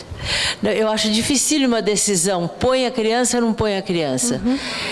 É muito difícil, porque eu trabalhei muito tempo no educandário Dom Duarte. Então, você morre de aflição com os menininhos maiores, porque quando vai alguém fazer visita, eles ficam arrumadinhos embaixo, assim, querendo ser adotados, querendo. E isso comove. Então, me leva a achar que deve mostrar. Agora, também eu acho que expõe muito. Eu não sei até que ponto eles não criam uma bruta esperança e depois, se não der certo, é pior ainda. Então, eu acho que essa discussão tem que ser feita com especialista. Difícil não criar esperança também, né? É bem difícil, mas eu acho que é maravilhosa e é necessária. São crianças que estão lá desde 5, 6 anos recebendo visita e não conseguem ser adotadas. Acho que se faz uma campanha dessa que ele falou, a gente consegue acabar com o estoque de crianças, com jeito feio de falar. Eu não sei se já é trabalho de vocês, doutor Paulo, mas amanhã já vai ter um programa na Globo Profissão Repórter, se não me engano é amanhã, sobre isso, sobre adoção. Eles pegaram as experiências de vários estados, então vai ser... Mas a gente está acompanhando todas essas experiências, né? Até nós precisamos voltar, marcar a reunião, viu, Rosângela? Com aquele...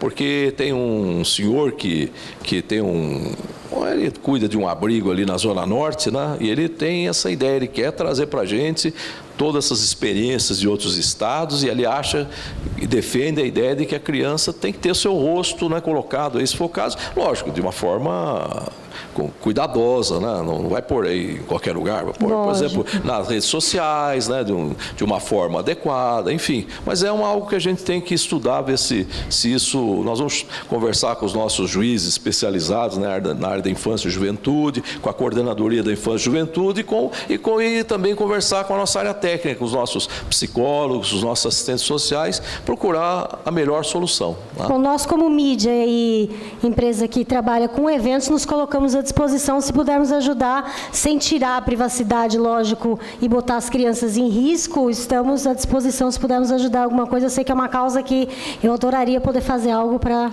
melhorar aí a qualidade de vida dessas crianças. Eu acho que é isso. Eu acho que muita gente quer se engajar nesse trabalho, né? E às vezes há uma barreira, não sabe como, né? Então a gente tem que trabalhar essa discussão, né, e abrir os espaços, abrir os caminhos. A gente se coloca na nossa campanha, né, para as pessoas procurarem as varas da infância e da juventude, né, que nós temos espalhadas no estado inteiro, né, no estado inteiro, em cada comarca, se não tem vara especializada, tem um juiz lá que cuida da infância e da juventude, né, e a gente tem colocado isso, as pessoas procurarem, também se inteirar do que está acontecendo, e aqueles que têm interesse em adoção, procurar daí a vara, vai ser levado aos abrigos, enfim, mas são coisas que nós temos que abrir o coração, abrir os espaços, né? E vamos trabalhar para que as coisas aconteçam. Doutor Francisco, senhor Francisco. Doutor Paulo Dimas, bom dia, obrigado pela sua brilhante apresentação. Um ponto que o senhor abordou, que é a questão da improbidade administrativa, depois observei que no filme não apareceu improbidade administrativa. Mas um detalhe, a gente está trabalhando a nível da sociedade, o senhor deve estar acompanhando, com os observatórios sociais municipais, buscando promover cidadania, ética e transparência. Nossa comarca, São Caetano do Sul, doutor Dagoberto, doutor Sérgio Sacagao, que são seus amigos, têm nos apoiado. Mas eu acredito que é preciso que haja um apoio maior do Tribunal de Justiça do Estado de São Paulo, até o Miziara está aqui presente, está nos ajudando a fazer um trabalho de monitoramento da produção legislativa. Quer dizer, como é que os vereadores, o que eles estão produzindo? Isso é um trabalho voluntário, isso é um trabalho apartidário, que promove, como eu disse, cidadania, ética e transparência. Então, eu queria deixar pontuado esse tema com o senhor, se eu me permitir, gostaria de fazer-lhe uma visita para a gente explorar um pouco esse tema, porque eu acho que esse é um tema muito importante. Nós estamos vendo o caos que nós estamos vivendo no país pela nossa leniência, por nós termos sido como cidadãos isentos, né? Nos isentamos dos problemas e dizemos nas mídias sociais, sentadinhos no sofá de casa, postamos nossa indignação, mas pouca ação a gente tem feito nesse sentido. Eu acho que tem que levar esse movimento para o Brasil como um todo, e no Estado de São Paulo, sem exceção, sendo o maior estado do Brasil, isso é muito, muito importante. Então, eu só queria ouvir sua... Verdade. Hoje nós temos aí, nessa área, né, da atuação, da aplicação da Lei 8.249, né, da Lei da Improbidade Administrativa, nós temos um número grande de ações em andamento, né? Às vezes até hoje muitos políticos aí na área municipal se queixam um pouco, que às vezes há um pouco de excesso também nas ações e está afastando muita gente qualificada, gente até correta, honesta da vida pública, porque a lei também tem que ser interpretada de uma maneira adequada, né? Se nós formos interpretar a lei 8.249 de uma forma até às vezes exagerada, né, nós vamos cometer injustiças, né? Eu trabalho com isso lá na 8ª Câmara de Direito Público há muitos anos, né? Então nós temos que ter um temperamento, né? Não podemos também prescindir de caracterizar a improbidade a partir da má-fé, do dolo, né, da desonestidade, né? Porque às vezes um erro administrativo, né, não pode ser confundido com improbidade administrativa, né? Então isso que às vezes esse limite, essa discussão que também nós vamos travar, né? E às vezes a gente procura até conversar com os juízes, com o Ministério Público, né? Com os colegas do tribunal que cuidam da área do direito público, né? Porque nós temos que ter um certo cuidado também em lidar com essas questões, né? Nós temos uma lei muito bem feita, né? Que deve ser bem aplicada, mas que não podemos ter excessos também, né? Eu já vi situações, né, de extrema injustiça.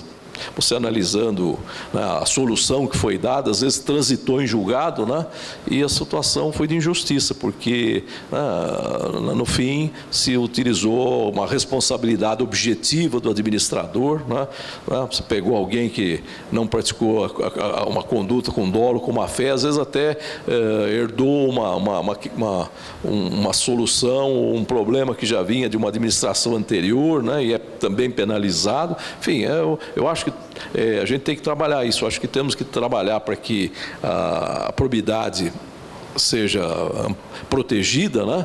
Mas temos que também ter cuidado com os excessos, porque eu já vi muita gente boa, né? Médicos, empresários, pessoas que estavam, né, atuando, às vezes numa secretaria, foram chamados lá para resolver um problema administrativo, alguém se candidatou a prefeito, às vezes nem estão, essas pessoas nem estão preparadas, bem preparadas, porque não tem uma instrução administrativa, não tem aquele tino administrativo, mas são pessoas bem intencionadas e acabam, às vezes, depois, né, de uma forma meio desordenada, sofrendo ações e condenações, né? Perde todo o seu patrimônio, perde principalmente a dignidade, né? Porque às vezes essas pessoas, né, principalmente nas cidades menores, são colocadas aí numa situação de improbidade, né, e na imprensa, na pequena imprensa do local, e essa honorabilidade não se resgata mais, né? Então é um problema muito sério. Eu acho que a gente tem que ter muito cuidado com isso, né? E nós temos que conscientizar as pessoas, né, porque às vezes também, né, a gente vê tanta gente fazendo tanta coisa errada, mas exige a probidade dos outros, né? Eu fico às vezes preocupado, né, às vezes, né, porque são às vezes pequenas infrações, né? Sonegação do imposto de renda, um negócio do não dar um recibo aqui, não dar um recibo ali, depois todo mundo exige probidade, todo mundo exige, né, que impeachment, aquela coisa toda, e eu acho que a gente tem que começar, nós mesmos, nos policiarmos, né, e ter as condutas cada vez mais, né, adequadas para podermos exigir também, né, depois dos demais também uma probidade maior, né. Senhor Sebastião, está aqui na frente, senhor Sebastião. Bom dia, doutor Paulo. Bom dia a todos. Eu queria cumprimentar o Agostinho por ter trazido aqui. Eu acho fundamental o trabalho que o senhor está fazendo na aproximação do tribunal com a sociedade. Nós estivemos juntos com o senhor, levamos uma caravana de vereadores e colocamos exatamente problemas que o Francisco levantou aqui, mas a questão do número de ações no tribunal, partindo de municípios, quando o diálogo, juiz, promotor, presidente de Câmara e prefeito resolveria a questão no local. O senhor concordou com isso? A nossa diretora de comunicação, a Silvia, que está aqui, propagou este encontro que nós tivemos e já tem resultados. Tem municípios que os presidentes de Câmara estão procurando, os juízes principalmente, e discutindo a constitucionalidade de uma lei municipal. Então, agradecer mais uma vez o senhor por aquela recepção e lembrar aqui o caso da execução fiscal. Nós tivemos a oportunidade de formatar uma ideia, presidente, e passamos a 2 prefeitos, ao João Dória e ao Duarte Nogueira, em Ribeirão Preto. O Mário Covas dizia que quando alguns ricos devem, viajam para o exterior. O pobre endividado perde o sono, não consegue dormir. Nós temos milhares de ações em prefeituras de pessoas que não têm condição de pagar os seus tributos. Não tem. E, às vezes, a dívida atinge o que o senhor falou, R$ 1.500, e a despesa para a execução, como manda a lei, é muito maior do que isso. Qual foi a nossa ideia? A Secretaria de Promoção Social de cada município, em São Paulo, as regionais, convocarem os devedores e fazerem a eles a seguinte proposta. Qual é a sua profissão? Pedreiro, serviços gerais. Você quer pagar em serviço? Se o objetivo aqui, a cidade é linda, se o objetivo em Ribeirão é tapar os buracos, olha aí uma oportunidade que se tem da pessoa quitar sua dívida com serviço. Basta pedir autorização legislativa para fazer isso, diminui as demandas, diminui os problemas judiciais. Eu gostaria de ouvir a sua opinião a respeito desta proposta. Eu acho que são propostas válidas, né? Eu acho que o grande problema que eu vejo hoje, né?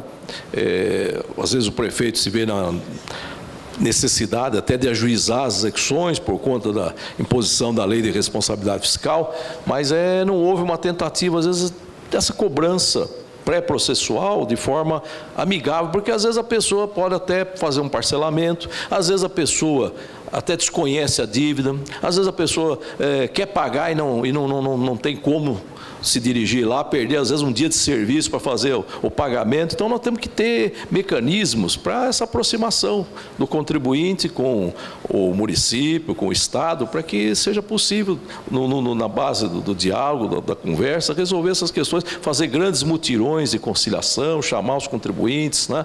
Talvez até permitir, eu acho que seria válido para prestar serviços à sociedade, ao município, para quitar a dívida, né? Das dívidas que são essas dívidas de valor não expressivo. Então, acho que tem muita coisa que dá para fazer, tem muito espaço, né, para que essas soluções ocorram, né? Mas, infelizmente, o caminho ao longo do tempo tem sido esse, simplesmente despejar milhares de execuções no fórum, como às vezes com o cadastro inadequado, sem, né, a certidão de dívida ativa, muitas vezes feita em desconformidade com a lei, e aí isso não vai dar resultado nenhum, simplesmente vamos ter mais um processo andando, parado, né, normalmente, né, não vai andar para lugar nenhum, porque não vai ter nenhum resultado, né, só vai atravancar o sistema de justiça. Bom, dependendo do tamanho da pergunta do senhor Cruz, eu tenho tempo para mais uma ou mais duas. Vamos ver. Parabéns, doutor Paulo, pelo brilhante trabalho desenvolvido na presidência do tribunal. Eu gostaria de escutar a sua opinião sobre 2 assuntos. Primeiro, a arbitragem. Como é que o senhor vê a arbitragem, já que não existe uma unanimidade no Brasil sobre o conceito da arbitragem. E a segunda pergunta, eu gostaria de escutar o seu comentário sobre a nova legislação trabalhista. O senhor acredita que essa nova legislação facilitará o trabalho dos tribunais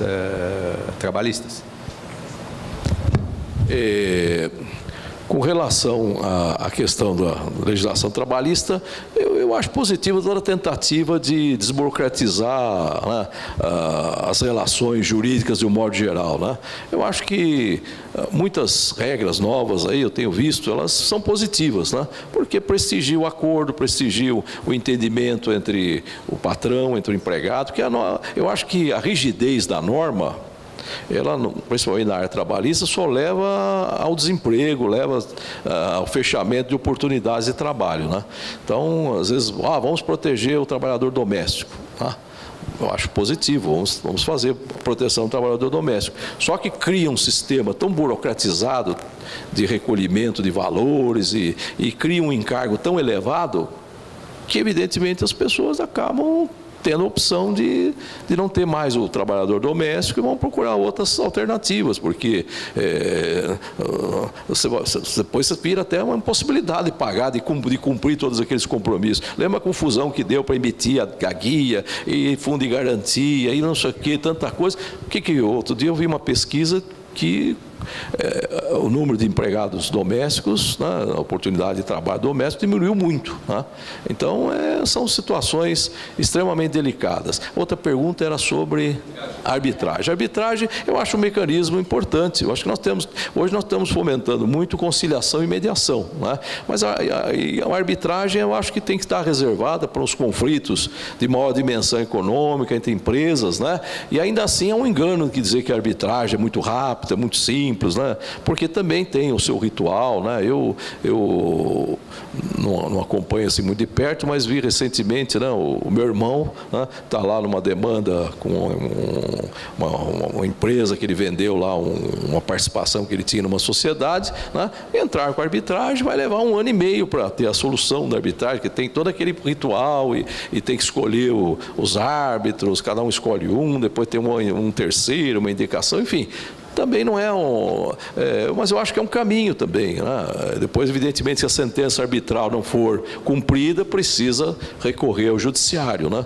Mas eu acho que nós temos que abrir todos os espaços para a solução dos conflitos, né? Cada um, né, tendo aí a opção, né, de procurar o judiciário, procurar uma solução extraprocessual, né? Hoje esse caminho do Sejus que tem sido muito importante, né? Nós temos, como eu disse, 241 já instalados em todo o estado, em parcerias com universidades, com o poder público, em parcerias com a associação comercial. Então, é algo que tem sido bastante útil, né, para a solução dos conflitos.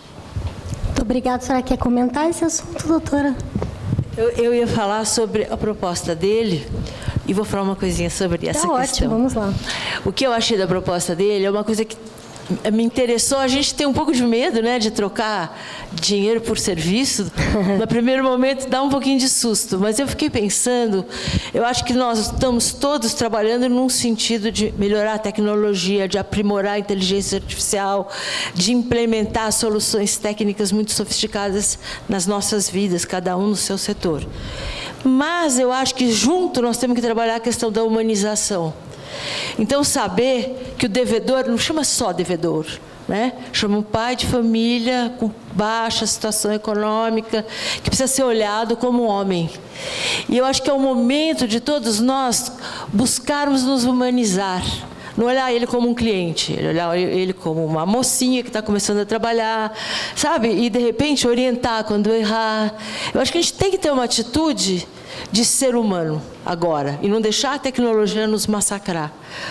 Não vamos abrir mão dela, mas vamos saber manter. Eu achei interessante, então, depois que eu fiquei pensando na sua solução, que a minha primeira reação foi meio assim, fechada, eu achei interessante, queria te dar um apoio.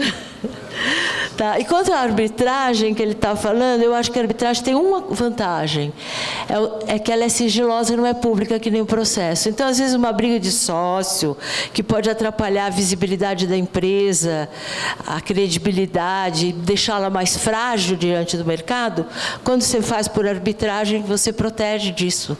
Então, eu acho que, nesses casos, ela é muito importante. Muito obrigada, doutora. Bom, não temos mais tempo para perguntas, infelizmente. Queria agradecer mais uma vez o nosso palestrante desta manhã Antes de passarmos para a etapa final, eu queria agradecer muito a presença da Sandra Sinico, presidente do Grupo Casa. O Grupo Casa tem um projeto muito interessante, que eu vou falar aqui rapidinho para vocês o que é, que a América Economia está apoiando, tanto a América Economia quanto a The Winners esse ano. O Grupo Casa criou um projeto que se chama Latam Edge, que é um evento que vai acontecer em Londres esse ano, um evento que já aconteceu ano passado. É um evento, Dr. Paulo, que ele leva startups para Londres. Na verdade, foram escolhidas entre 60 startups da América Latina, startups que têm um faturamento acima de $1 milhão, tem que ter um faturamento acima de $1 milhão para concorrer. Foram escolhidas 6 startups que vão ser julgadas lá em Londres, e a vencedora vai ganhar 125 mil libras em serviços e escritórios grátis para poder se expandir pela Inglaterra. Então, somente startups latino-americanas, e dentre essas 6 startups finalistas, 4 são brasileiras, o que é uma honra para nós, são 4 brasileiras e 2 mexicanas, e é um projeto que a América Economia apoia, porque eu acho que, vislumbrando o futuro, é um projeto que cada vez mais nos leva a alcançar esse futuro próximo, né? São startups, então, que para uma startup um faturamento de $1 milhão é muito, né? Então já são startups que estão num nível muito avançado. É um projeto que nós vamos tentar trazer para o Brasil aí em 2018, certo, Sandra? Para que a premiação possa ser feita aqui, né? Sendo a América Economia uma revista multinacional, uma revista latino-americana, é um prêmio latino-americano. É lógico que a premiação sendo em Londres, em libras, traz um glamour um pouco maior, mas nós queremos fazer essa premiação aqui no Brasil. Esse ano acontece dia 11 de outubro, se não me engano. A América Economia estará presente lá, estarei representando a América Economia, todos convidados. Mais informações vocês encontram na América Economia ou podem falar comigo ou com a Sandra. Então, eu acho um prêmio bárbaro para trazer inovação para as startups brasileiras, e assim eu gostaria de uma salva de palmas para a criação desse prêmio para a Sandra.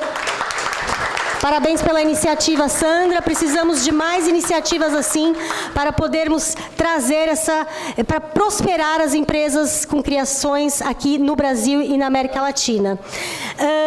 Vamos fazer a foto oficial. Gostaríamos de entregar um certificado, um diploma de participação ao nosso palestrante desta manhã.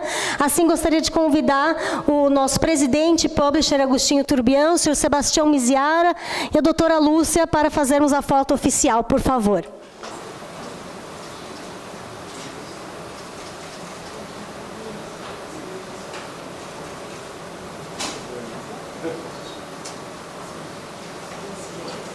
Doutora Lúcia, a senhora nos daria a honra de, um minutinho, sumarizar, fazer uma palavra de encerramento sobre o nosso evento? Por favor. A senhora mesma. Nossa, que honra! Bom, querida, eu preciso cumprimentá-la pela organização, pelo formato, que eu acho muito dinâmico, muito interessante, e dizer o orgulho que eu tive do nosso presidente do TJ, pelo leque de coisas que ele está abrangendo, abordando, e pela humanização das ações. Então, acho que foi muito proveitoso para todos nós. A gente saiu mais amigo do Tribunal de Justiça, que é uma das coisas que ele quer, né? Parabéns. Obrigado pela presença de todos. Até o próximo Pocket. Obrigada.